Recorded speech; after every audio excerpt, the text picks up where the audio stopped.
누가복음 2장을 같이 보겠습니다. 누가복음 2장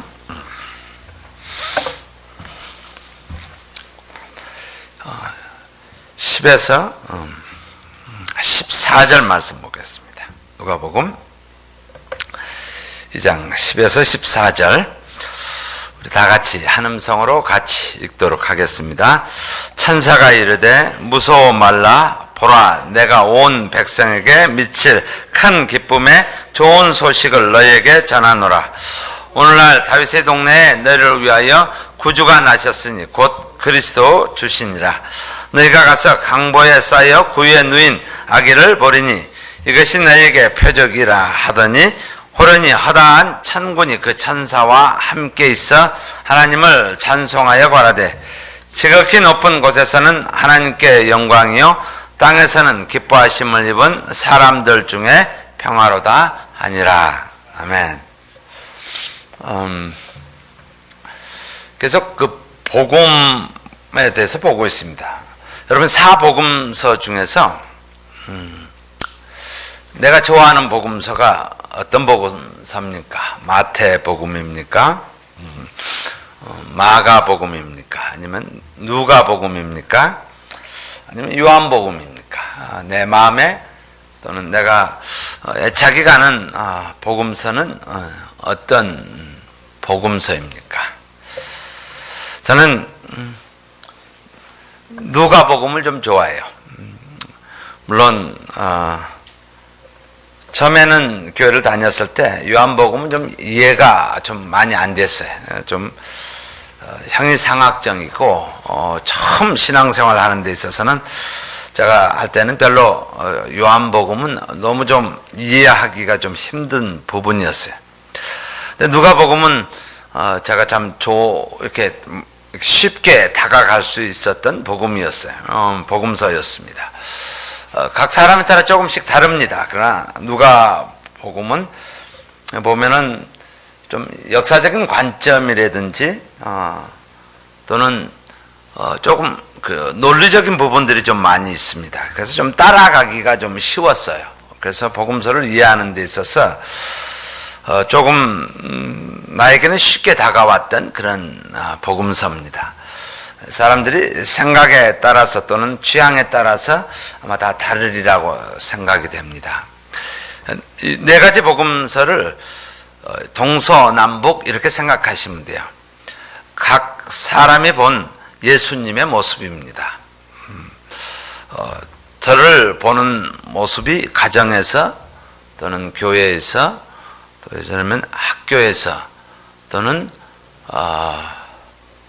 다른 뭐 친구들이든지 보는 나의 모습은 다 다르게 봅니다. 예를 들어서 자식이 나를 봤을 때는 내 모습이 다릅니다. 그래서 동일하게 예수님을 보는 앵글이 어디냐에 따라서 복음서의 그 중점이 다릅니다. 오늘은 누가복음입니다. 지난 마태복음과 마가복음, 실패한 마가가 봤던 선거여행을 떠나면서 좌절해서 넘어졌던 마가가 보았던 부분. 오늘은 누가입니다. 마가는 베드로를 통해서 예수님에 대해서 듣게 됩니다. 그리고 그것을 통해서 기록하고요. 누가는 사도 바울과 끝까지 생사고락을 같이 했던 동역자입니다. 그래서 우리 디모데 후서를 한번 보십시다. 디모데 후서를 보면은 사도 바울이 그렇게 디모데 후서 4장을 보시면요. 4장을 보시면 정말 어려운 복음을 전하고 얻어맞고 핍박당하고 쫓겨다니고 뭐 광주리에 내려내리고 뭐 하여튼 많은 그런 가운데 디모데후서 4장 11절에 보시면은 이렇게 기술됩니다. 누가만 나와 함께 있느니라. 내가 올 때 마가를 데리고 오라. 저가 나 일에 유익하니라. 그래서 사도 바울과 끝까지 함께한 동역자였습니다. 어렵고 힘들더라도 복음을 위해서 끝까지 함께 있던 동역자 누가입니다. 골로새서를 4장을 한번 보시면요, 그의 삶의 모습을 그가 무엇을 했던 사람인가. 골로새서 4장 14절을 보시면은 그 삶을 통해서 많은 사람들에게 앞단어 하나가 눈에 들어옵니다. 골로새서 4장 14절에 보면은 사랑받는 의원 누가와 또 데마가 너에게 문안하니라. 그래서 사랑을 많이 받았던 그런 사람이었던 것 같아요. 그래서 우리 믿음 생활하면서 나에게 그 이름을 붙여준다면은, 형용사를 앞에 붙여준다라면은 어떻게 붙여줬을까라는 우리 한번 그런 생각을 할 필요가 있어요. 네, 사랑을 받은 의사 누가 이렇게 이야기합니다. 자, 누가복음으로 다시 돌아오겠습니다. 다시 돌아오면은 1절부터 4절까지 보시면요, 누가복음 1절부터 4절 보시면은 누가가 복음서를 기록하는 그 자세에 대해서 알 수가 있습니다. 우리 중에 이루어진 사실에 대해서, 팩트에 대해서 이야기합니다. 누구한테 뭐 이렇게, 사람은 역사가이기 때문에 복음서를 기록할 때 사실에 근거해서 기록합니다. 사실 그 사람들을, 젊은 층을 이렇게 만나다 보면은 그 허무맹랑한 그런 이야기를 많이 해요. 오늘 보면은 우리 중에 이루어진 사실에 대해서, 팩트에 대해서 처음부터 말씀의 목격자, 내가 직접 보았다라는 거예요. 사실 믿음 생활하는 데 있어서 그게 굉장히 중요합니다. 그래야지 스트롱해져요. 내 삶 가운데 하나님께서 이루어지시는 일들에 대해서 목격자 되고, 그 다음에 일꾼된 자들의 전하여 준 그대로 내력을 저술하려고 붓을 든 사람이 많은지라. 그 모든 일을 근원부터 자세히 미루어 살핀 나도. 그래서 자세히 미루어 살폈다라고 영어로 보면은 carefully investigated 이렇게 나옵니다. Everything from the beginning 이렇게 나와요. 그것은 철저히 조사했다라는 뜻입니다. 그냥 듣고 내가 한 것이 아니라 carefully 또는 thoroughly investigate를 했다라는 거예요. 그 사실에 대해서, 예수님에 대해서 철저하게 조사를 살핀 나도 데오빌로 각하에게 차례대로 써보내는 것이 좋은 줄 알았노니 이는 각하로 그 배운 바의 확실함을 알게 하려 함이로다. 그래서 믿음 생활에 스트롱해지는 것은 확신성입니다. 내가 말씀에 대해서, 삶에 대해서 클리어한 그 자신감, 이것이 중요한 바탕을 두고 있습니다. 제가 서두에 말씀드린 것처럼 마가복음은 베드로를 대신해서 예수 그리스도의 생애를 기록했습니다. 오늘 누가는 바울을 대신해서 그리스도의 생애를 기록했습니다. 그러면 1차적인 독자가 누구냐, 누구한테 보냈느냐라는 거예요. 이 내 서신선을, 이거를 쓰는 데 있어서, 복음서를 이해하는 데 있어서 굉장히 중요한 부분입니다. 누가 이 편지를 받느냐라는 거예요. 누가 이 편지를 받고 읽을 것이며 이것을 이해할 것이냐라는 거예요. 이거를 하기 전에 계시록을 한번 봅시다. 계시록을 한번 보시면은, 계시록 4장에 한번 봅시다. 4장에 보면 예수님에 대해서 4장 7절이요. 묘사하는 4가지 모습이 있습니다. 이 모습을 가지고 복음서를 한번 연결을 시켜보고 싶습니다. 4장 7절에 보시면은 그 첫째 생물은 사자 같다고 했습니다. 그 다음에 둘째 생물은 송아지 같다고 했습니다.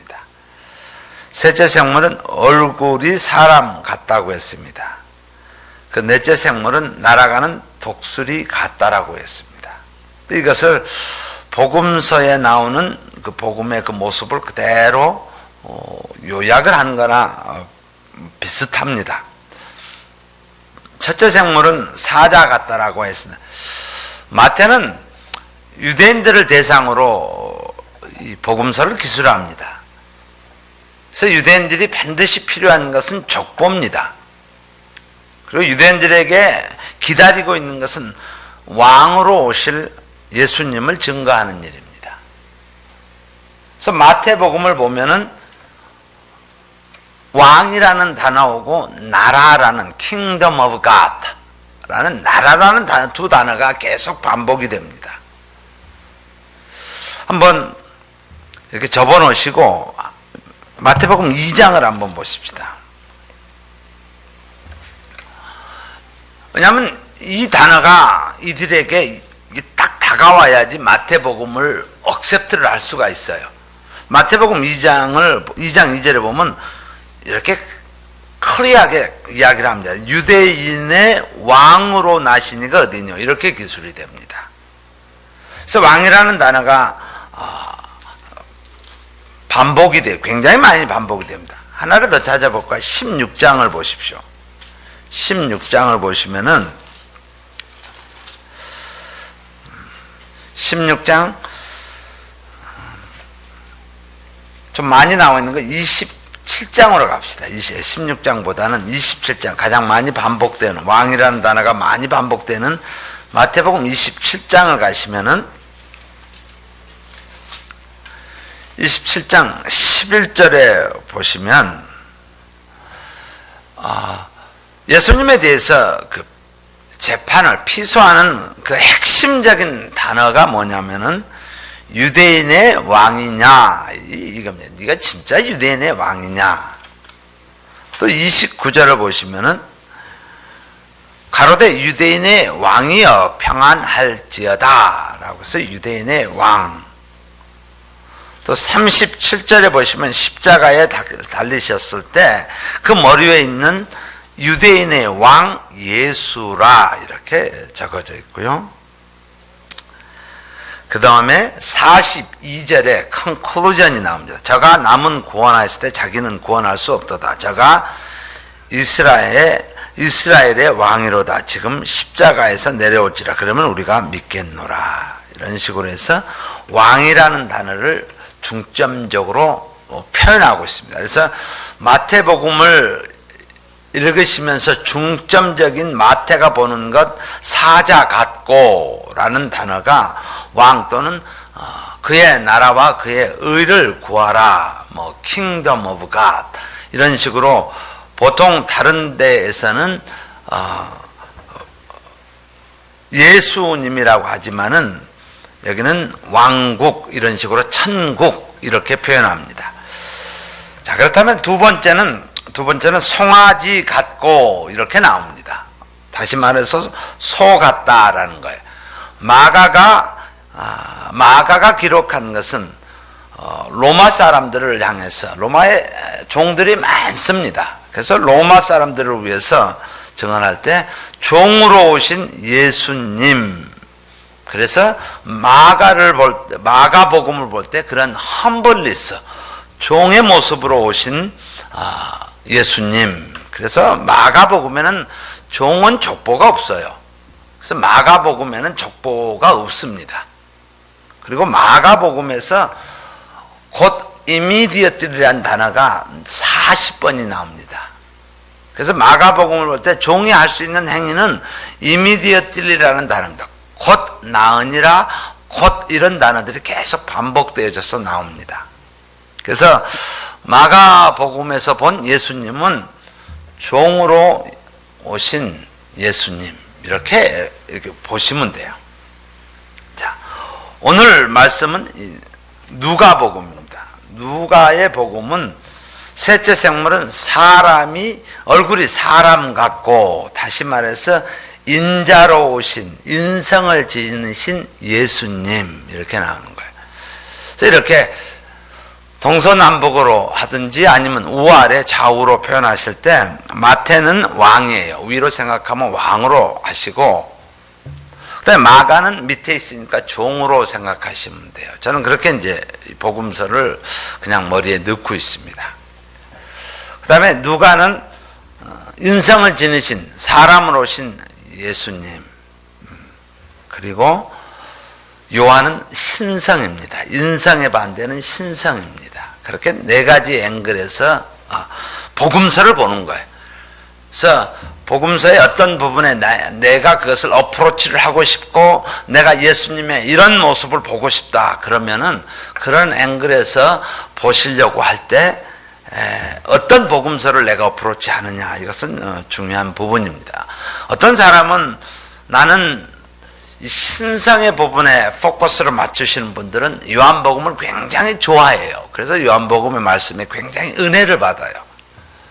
어떤 사람은 인간을 오신 왜 그렇게 고통을 받으셔야 했을까라는, 왜 그렇게 처참하게 하셔야 했을까라는 어떤 인간적인 모습에서 그 참혹함이라든지 보면 이런 누가복음 역사적인 부분이니까 저 같은 경우에도 그런 부분들에 대해서 마음이 많이 다가와요. 나라면은 참 내가 그걸 어떻게 할 수 있었을까라는 부분이에요.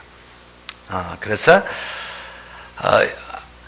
누가복음에 보면은 일단은 강보에 쌓인 예수에서 그런 부분들에 인간적으로 한 부분들, 그리고 성전에서 티네이저 때 성전에서 토론하는 그런 예수님, 그리고 3년 사역에 대해서 조금 더 구체적으로 표현이 되어 있고, 그 다음에 화가 나거나 눈물을 흘리셨다, 이런 단어들이 나옵니다. 그래서 이 누가가 기록한 것은 인간적인 애스펙트에서 그가 인간의 몸으로 오실 수밖에 없었던 그 인간적인 애스펙트에서 이 복음을 이렇게 전하고 있습니다. 자, 그래서 그런 테두리 안에서 누가가 전한 복음 메시지가 무엇인가 이렇게 보시면 돼요. 누가는 과연 독자들에게 헬라 문화권에 있는 사람들이에요. 헬라 문화에 있는 사람들에게 그것을 어떻게 전했을까? 정말 굿뉴스라고 하는데 이 굿뉴스가 어떤 굿뉴스인가라는 거예요. 저와 여러분에게 굿뉴스다고 내가 기대하고 있는 굿뉴스가 뭐냐라는 거예요. 정말 내가 전혀 사람이 상상조차도 할 수 없는 그 굿뉴스가, 복음이 그게 과연 뭐냐라는, 내가 필요로 하는 그 복음이 뭐냐라는 거예요. 그냥 예수님께서 십자가에 돌아가시고 내가 구원받았다, 이런 그냥 그것이 그냥 냉랭하고 콜드한 것으로 받아들이느냐, 아니면 그것이 내 가슴 가운데 사무쳐서 이것이 이대로 견딜 수 없다라는 그런 감정이 나올 수 있는 그 굿뉴스가, 정말 나에게 복음이, 이 복음이 내 인생을 휘어잡고 완전히 송두리째로 뒤집어 엎어버리는 그 굿뉴스가 뭐냐라는 거예요. 저는 매우 중요합니다. 이 복음이 소위 말해서 미원적이면은 내가 신앙생활 하는 데서도 미원적으로 됩니다. 룩웜하게 됩니다. 왜냐하면 그 소식이 나에게 그렇게 드라마틱한 기쁨이 되지 않기 때문에 그 룩웜한 신앙생활을 하게 됩니다. 그러나 주의 복음이 나에게 강렬하게 임하였을 때, 그때는 그만큼 그 받은 은혜 때문에 견디지 못하는 그러한 뒤집어지는 역사들이 이 성경을 통해서 기술자들이 또는 예수님을 만난 자들이, 예를 들어서 다메섹에서 사도 바울이 만났다, 이거는 완전히 자기가 생각하고 있었던 예수라는 존재는 저주를 받아서 죽었던 존재로만 생각을 했던 거예요. 근데 그것이 다메섹에서 부활하신, 도저히 자기 생각에 사도 바울에는 부활이라는 컨셉을 받아들일 수 없었어요. 근데 부활하신 예수님이 자기를 사울아 사울아라고 부르고 있는 모습에 완전히 그 사실 팩트 자체가 완전히 뒤집어지는 거예요. 그러면서 뭐예요? 그가 십자가에 돌아가신 것이 그의 저주 때문이 아니라 내가 받아야 할 죄, 그 저주 때문에 그가 나를 대신해서 돌아가셨다라는 그 팩트가 완전히 바뀌어졌을 때, 그가 스스로의 저주가 아니라 내가 받아야 할 저주 대신에 그가 십자가에 돌아가셨다라는 게 그것이 확 맞아지는 순간 그는 완전히 턴어라운드 되어져서 땅끝까지 복음을 전하는 그런 사람으로 변하게 됩니다. 오늘 누가가 전한 복음 첫 번째 오늘 읽은 말씀에 2장 10절의 말씀입니다. 천사가 이르되 무서워 말라. 보라 내가 온 백성에게 미칠 큰 기쁨의 좋은 소식을 너희에게 전하노라. 이게 얼마나 컸는지, 이 단어에 작고 소소한 소식이 아니라 큰 기쁨의 좋은 소식이라고 나옵니다. Very, very enormous한, gigantic한 큰 기쁨의 좋은 소식이라는 거예요. 좀 문화적으로 그 당시에 이해할 수 있는 부분이 2장 1절에 보면은 보통 굿뉴스 이렇게 사람들이 이야기할 때 그때 가이사 아우구스도가 영을 내려 천하로 다 호족하라 하였으니 굿뉴스 하면은 사실은 고달프게 하는, 나를 고달프게 하는 명령입니다. 다 호적하라. 이게 뭐예요? 세금 징수를 더 많이 하겠다라는 뜻입니다. 그래서 이걸 가지고 굿뉴스라고 합니다. 마치 북한 땅에서 굿뉴스 해놓고 뭐예요? 조금 더 노동을 하라, 조금 더 뭐하라, 이런 식으로 한 거예요. 근데 2장 1절과 10절의 내용은 엄청난 드라마틱한 체인지의 모습을 보여줍니다. 그냥 사소한 게 아니라 너희 백성에게 미친, 내가 온 백성에게, 그게 한 사람도 아니고 everyone이, 온 백성에게 미칠 큰 기쁨의 좋은 소식이라는 거예요. 그래서 이 복음은 엄청난 거라는 거예요. 지금까지 들어보지 못하였던 것이라는 거예요. 그게 뭐냐면 11절, 오늘날 다윗의 동네 너희를 위하여 구주가 나셨으니, 헬라인들에게 그들에게 필요한 거, 언제 해방되고 언제 자유함을 얻었는가, 세이비어가 난 곧 그리스도 주신이라라는 거예요. 이것을 한 번도 그동안 우리 그러잖아요. 저와 여러분이 삶을 살아가면서 해결되지 못하는 부분들이 있어요. 이거 언제 하나님 해결해 주시겠어요? 그것이 경제적인 문제이든 하루의 삶의 문제이든 아니면은 뭐 가정의 문제이든 해결하지 못하는 부분을 갖고 하나님 앞에 매달리는 거야. 이거 언제 해결해 주시겠어요? 하나님, 나 이거 해결해 주시면 내 삶이 달라질 텐데요. 이거 언제 해결해 주시겠어요? 바로 그들이 기대하고 생각했던 것.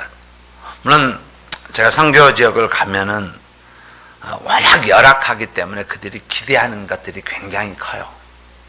정말 그들이 커요. 근데 그것을 프로바이드를 했을 때, 그것을 주어졌을 때 그들은 이루 말할 수 없는 그 큰 기쁨의 좋은 소식이 되어진다라는 거예요.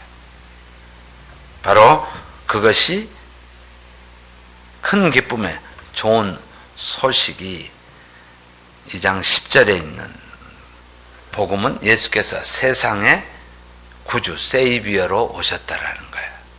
얼마나 기뻤겠습니까? 사람들은 그 당시에 사용했던 그 평화라는 14절에 보시면 지극히 높은 곳에서는 하나님께 영광이요 땅에는 기뻐하심을 입은 사람들 중에 평화로다, 샬롬이라는 단어입니다.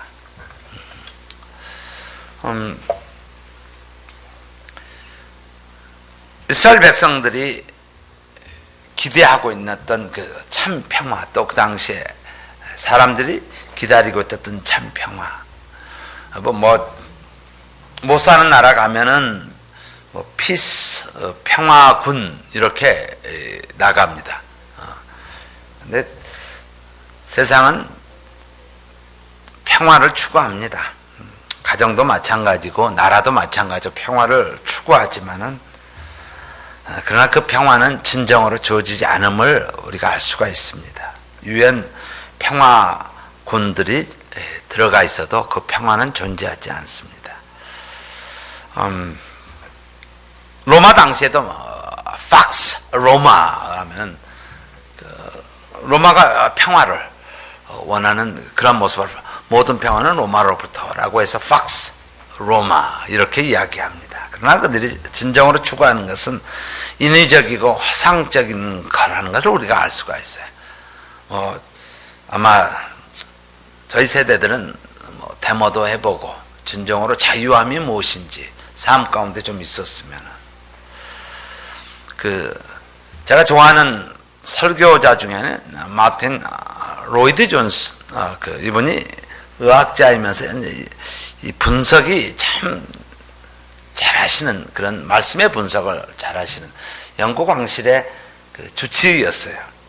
그분의 이야기가, 그들이 평화를 상실한 원인을 제대로 진단하지 못한 까닭에 진정한 평화의 열매를 맺지 못하고 있다. 제가 이번에 가면서 오기 전 전주 금요일 날 있었던 이야기입니다. 아가페 교장입니다. 교장이 아이를 케어하고 가르치는 참 귀한 일을 합니다. 근데 금요일날 오후에 선교사님한테, 헬렌 선교사님한테 돈을 좀 가보를 좀 해달라고 부탁을 하더래요. 그래서 하도 의아해서 교장 선생님이 가부를 해달라 그래서 의아해서 왜 그러십니까? 라고 물었다고 합니다. 그랬더니 그동안 스토리를 이야기를 하지 않고 있다가, 사실은 제 아내가 작년 11월부터 아파서 병원비를 대니라고 사실 재정적으로 너무 핍박 상태에 있었고, 이번에 아이 등록금을 줘야지 되는데 돈이 없어서 부득이하게 이렇게 부탁을 드립니다. 그래서 아니, 아내가 어디가 아픕니까? 그래서 심장이 좀 안 좋다고 해서 그렇습니다. 그래서 그러면은 우리 목사님이 여기 계시니까 아내를 좀 데리고 오십시오. 그래서 제가 오후에 강의가 끝나고 그 두 부부를, 교장 선생님하고 아내를 만나게 됐습니다. 근데 아내가 굉장히 말라버렸어요. 말라버려서 EKG 그것을 기록을, 카피랑 모든 것을 다 갖고 와서 보여주시더라고요. EKG는 너무 어린데 박동수가 보통 사람이 70번 뛰는데 110에서 130번까지 뛰는 거예요. 그러면은 2배 이상으로 뛰면은 굉장히 불안해요. 벌렁벌렁 계속 뛰는 거기 때문에. 그래서 왜 이렇게 됐냐 그랬더니 스토리를 이야기를 하는 거예요. 의사가 장티푸스에 걸렸다고. 그래서 먹지 말아야지 된다고. 그는 박테리아이기 때문에 열이 나고 그래야 되는데 열도 없고 아무것도 없는데, 그래서 음식을 못 먹게 한 거예요. 음식을 먹지 못하게 해서 그것을 한 4, 5개월을 그렇게 사는 거예요. 그러니까 피골이 상접하게 된 거예요. 못 먹어서. 결국에는 혈액량이 떨어지니까 심장 박동수가 엄청나게 증가되는 거예요. 그걸 그냥 놔두면 이제 완전히 고장나게 됩니다. 그 나라는 여자들이 아이를 출산할 때 되면 집으로 간대요. 병원에 안 가고. 왜냐하면은 집에서 낳아야 된다는.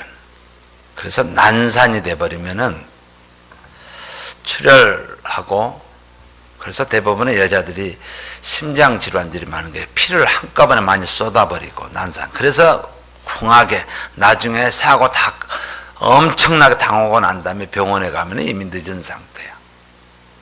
바로 진정한 아픔의 이유를 잘못 진단을 해서 한 여인을, 지금 교장 선생님 아내를 한 5개월 동안 먹지 못하게 해서 그런 결과를 가져온 거예요. 자, 그런 생각이 오늘 말씀을 준비하면서 부뜩 나는 거예요. 왜 평화가 없을까라는 부분입니다. 왜 평화가, 내 마음에 왜 샬롬이 없을까라는 거예요. 샬롬이 없는 이유는 바로 죄 때문입니다. 내가 하나님과의 관계 상실 때문에 샬롬이 없는 거예요. 우리는 많은 것을 이야기를 합니다. 사이드 것으로 이야기합니다. 내게 샬롬이 없다라고 했을 때 내가 파이낸셜 부분, 내 다른 여러 가지 내 인간의 환경에 대해 주변 인바이먼트나 팩터에 대해서 이야기를 합니다. 내가 그 팩터들은 거의 동일한 동질성을 가지고 있어요. 조금 종류만 다를 뿐이지 별로 그렇게 차이가 없어요. 저라고 없겠습니까? 저도 엄청나게 많아요. 여러분도 마찬가지고. 근데 샬롬이 마치 로마 시대 때 헬라문화 가운데 있을 때 피지배자의 삶을 살아갈 때 샬롬이 얼마나 그리워하겠어요. 유대인들이라면 내 하나님의 전능자 하나님인데 우리 삶 가운데서 이렇게 이런 억압, 핍박자의 이런 억압 가운데서 살아가는 모습에 없다라는 거예요. 근본적인 원인, 샬롬이 없는 것은 인간은 궁극적으로 죄 때문입니다. 원인이 나와 하나님과의 관계 상실에 있는 것이지 다른 건 아니거든요. 근데 우리는 다른 것으로 구실을 삼게 됩니다. 그리고 그것을 끌어들이려고 하는 거예요. 예를 들어서 제가 사람 때문에 그렇게 표현할 수가 있어요.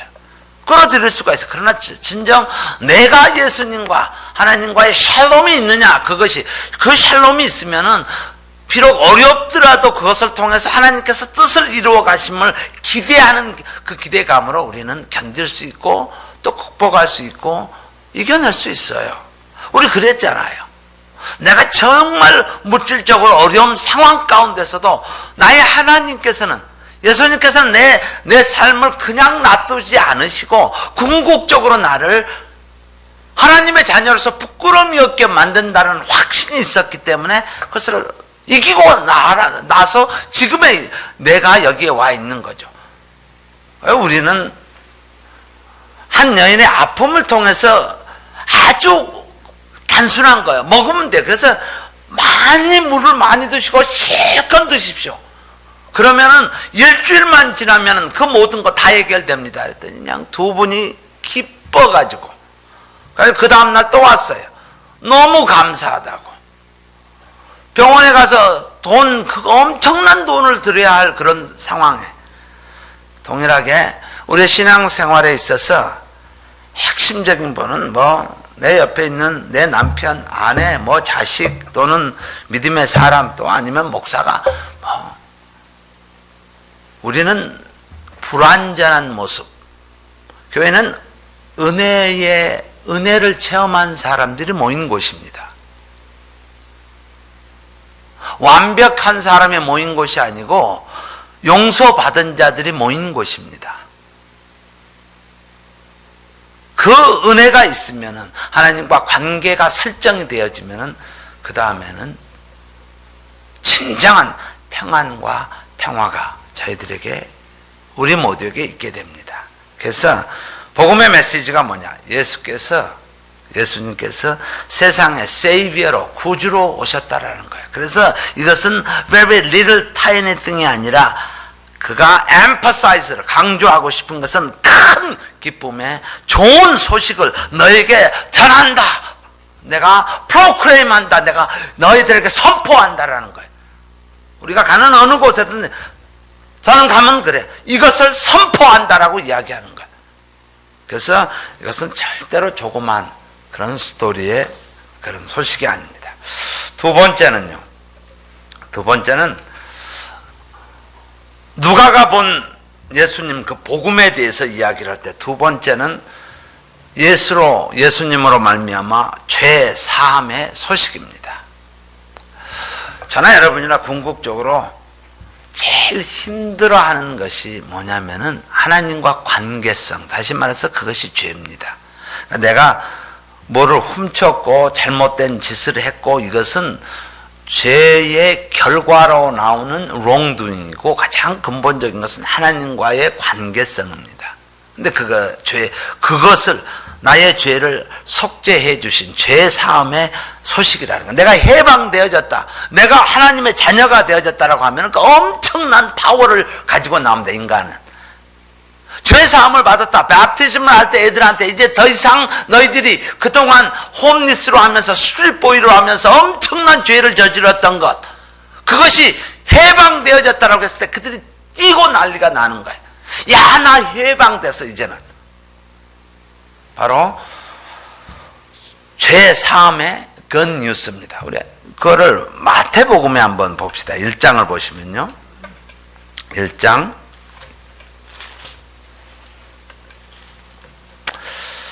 21절에 보시면은 이런 선언이 나옵니다. 아들을 낳으려니 이름을 예수로 하라. 이는 그가 자기 백성을 저희 죄에서 구원할 자이심이니라 하니라. 굉장히 핵심적인 말씀입니다. 죄에서 구원할 자. 그것이 굿뉴스라는 거예요.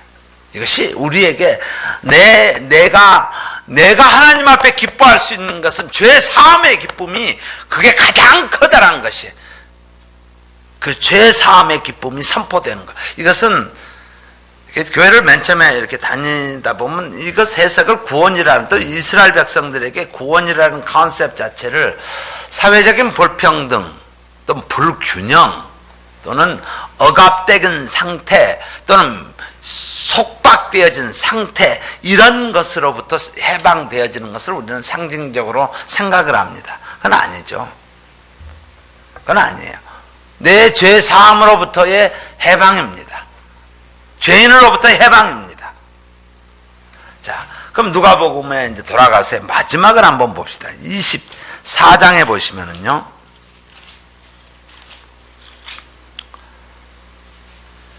24장 47절을 봅시다.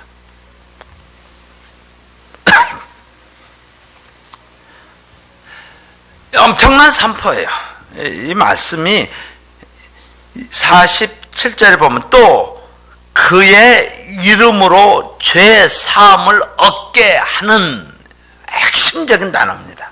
예수님이 이 땅에 오신 두 번째 빅 뉴스는, 큰 기쁨의 뉴스는 예수님으로 말미암아 죄 사함의 소식이 굿뉴스라는 거예요.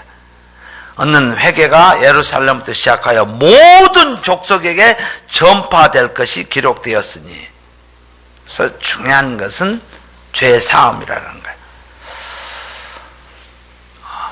신앙생활의 믿음 생활 또는 하나님의 자녀로서의 삶, 기쁨이 없어지는 이유, 살다 보면은 이렇게 없어집니다. 자꾸 입술에서 자꾸 부정적인 단어들이 나오고 원망이 섞인 단어들이 나옵니다. 마치 이스라엘 백성들이 광야를 걸어가는 모습처럼 사사건건이 이거 없다 저거 없다 안 된다 이렇게 자꾸 나옵니다. 이런 것들은 대부분 내 속에 있는, 내주되어 있는 나 중심에 내가 기대하는, 만족하는 이런 부분들에 대한 하나님과의 관계로 인한 회개의 경험이 온전치 못해서 일어나는 현상임을 나 스스로도 깨닫게 됩니다. 내가 부족할 때, 은혜가 사라지기 시작할 때 이런 모습이요.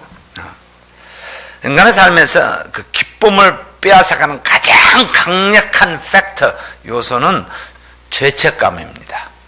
그것이 한번 우리를, 나 자신을 사로잡으면 기쁨이 사라지는 거예요. 내가 섬기면서도, 내가 하면서도 기쁨을 살아가게 만들어요.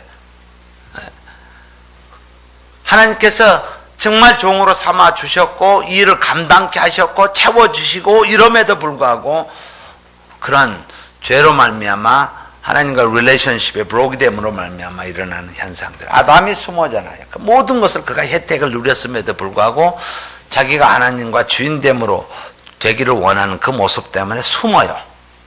정말 나와서 마음껏 즐겨야 할 아담이 숨습니다. 다윗이 그 참 엄청난 사람이에요. 그러면서 그가 죄를 범함으로 말미암아 큰 눈물을 흘리면서 하나님 앞에 나가가지 못하는 그런 모습이에요. 시편 51편에 보면 처절하게 나오죠. 그의 고백이.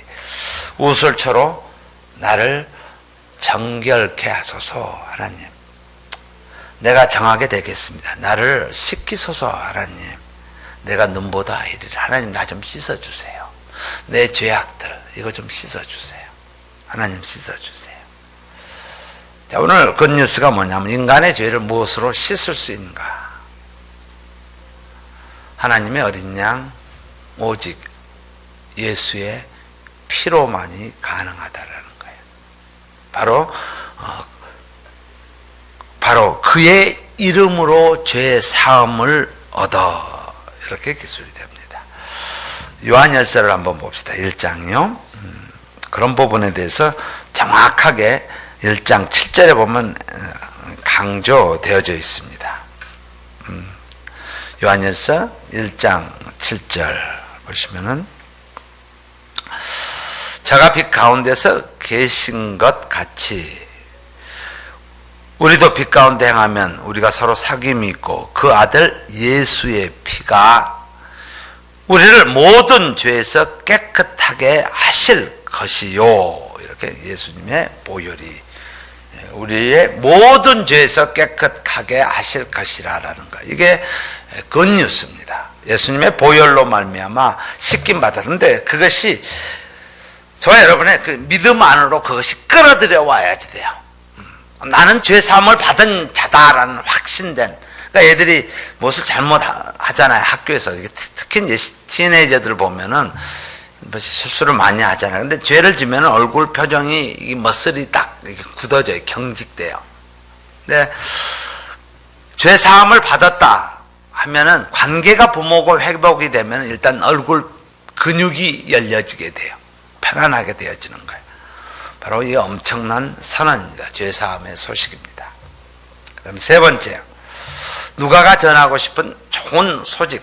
세 번째는 복음은 성령으로 말미암아 변화한다는 소식입니다. 오늘 누가복음 24장에 보시면은 마지막 부분에 누가는 그렇게 기술을 합니다. 48절, 49절에 보면 너희는 이 모든 일의 증인이라. 볼지어다 내가 내 아버지의 약속하신 것을 너에게 보내리니 너는 위로부터 능력을 입히울 때까지 이 성에 유하라 하시니라. 그래서 성령이 함께 하심을 이야기해 줍니다. 이로 말미암아 아마 변화의 소식들이 이루어집니다. 복음의 증인이 되기 위해서 우리는 많은 그 어떤 방법이라든지 설득력 또는 언변 이런 것들을 추구하게 됩니다. 사실은 성령이 함께 하면은 오직 성령이 너에게 임하시면 이렇게 기술됩니다. 사도행전 1장 8절에 바로 성령의 임재가 필요하다라는 거예요. 복음이 복음으로 전해지기 위해서 이센셜한 팩터들이 뭐냐면은 바로 성령의 능력입니다. 제가 이제 나이가 들어가면서 우리 이제 호르몬이 다운되는 그런 시간들입니다. 20대, 30대에서는 펄펄 날고 다녔어요. 근데 몸은 똑같은데 호르몬의 농도가 떨어집니다. 떨어짐으로 말미암아 이게 파워가 없어져요. 저돌력이라든지 푸시하고 나아가는 이런 것들이 많이 다운돼요. 그리고 쉽게 피곤을 느끼고 또 힘들어하고 또 일들이 주어지면 어떤 좌절감이 생기고 하는 것들. 육신적으로 생각하면 이것이 호르몬에 대해서 엄청난 영향을 받습니다. 남자든지 여자든지 호르몬에 의해서 서큘레이트 되어지는 호르몬에 의해서 몸이 반응성이 달라집니다. 동일하게 영성에 있어서 가장 핵심적으로 우리가 파워하고 에너제틱하고 푸시 포워드 할 수 있는 것은 성령의 능력이 아니면 힘이 듭니다. 그래서 성령의 능력은 바로 우리가 영적인 파워를 가지고 나아갈 수 있는 또 어려운 난관에 있을지라도 그것을 가지고 나아갈 수 있는 그러한 귀한 바로 능력에 의지해서 가는 것입니다. 사도행전 1장 8절이 가기 전에 이들은 다락방에 모입니다. 마가의 다락방에 모여서 기도를 하기 시작합니다. 그리고 그들은 성령 충만을 받게 됩니다. 그리고 성령 충만함을 받으면서 다음에 나타나는 현상이 뭐예요? 담대히 복음을 전하니라 이렇게 나옵니다. 그들이 볼드해집니다. 그리고 그들이 세상에 나가서 흩어진 자들이 복음을 전할세 하면서 세상을 변화시키는 엄청난 일들이 사도행전을 통해서 이루어집니다. 네 가지 사항을 반드시 기억을 해야지 돼요. 기도로 말미암아 다락방에 모여서 기도를 합니다. 그리고 성령의 힘을 얻게 됩니다. 그리고 그들은 성령의 힘을 얻어서 담대함으로 증거하게 됩니다. 담대함으로 증거했을 때 세상이 업사이드 다운 되어지는, 세상이 변화되어지는 모습을 보게 됩니다. 바로 성령의 능력이기 때문입니다. 우리 에레미야 한번 찾아보겠습니다. 에레미야 31장이요. 31장에 보시면은 31장 31절에 보시면은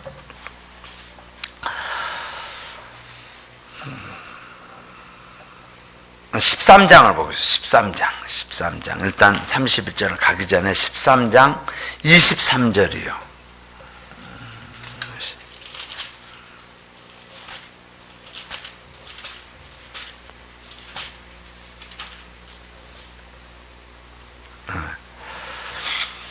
보시면은 사람이 얼마나 변하기 힘들까라는 부분입니다.